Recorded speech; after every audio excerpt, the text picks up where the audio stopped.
prévention des cancers cutanés, elle repose sur deux choses principales. La photoprotection, donc on sait que c'est le soleil qui est le principal facteur de risque des cancers cutanés, que ce soit les mélanomes ou les carcinomes. Donc il faut se protéger, éviter l'exposition solaire, porter un chapeau autant qu'on peut et mettre de la crème solaire. La deuxième chose, c'est l'autosurveillance, donc c'est de regarder vous-même votre peau. Pour voir le dos, c'est pas très facile, mais on peut avec un jeu miroir, en mettant un miroir face à soi et avec un miroir derrière soi. Ce qui doit vous interpeller, c'est tout changement de forme, taille ou couleur. Toute lésion qui est anormale, c'est le concept du vilain petit canard, c'est-à-dire que globalement, chez une même personne, les grains de beauté se ressemblent. S'il y en a un qui ne ressemble pas du tout aux autres, ça doit vous interpeller. Et c'est toute lésion qui s'installe, c'est-à-dire est présente plus de 3 semaines.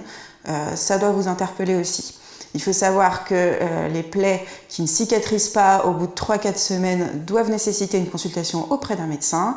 Et toute lésion qui saignoterait toute seule, je ne parle pas du grain de beauté qui s'accroche dans un vêtement et qui se met à saigner, je parle bien des petites lésions qui toutes seules, spontanément, saignent un peu. Ça doit vous interpeller aussi et vous faire consulter.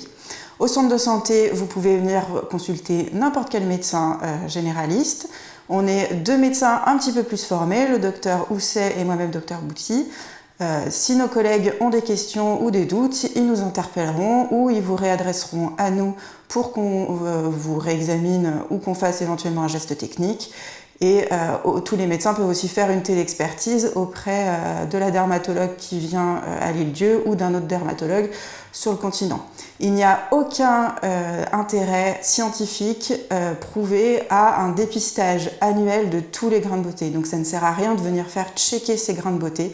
Ça n'a aucun intérêt. Par contre, ça fait des surdiagnostics, du surdépistage et donc des surtraitements.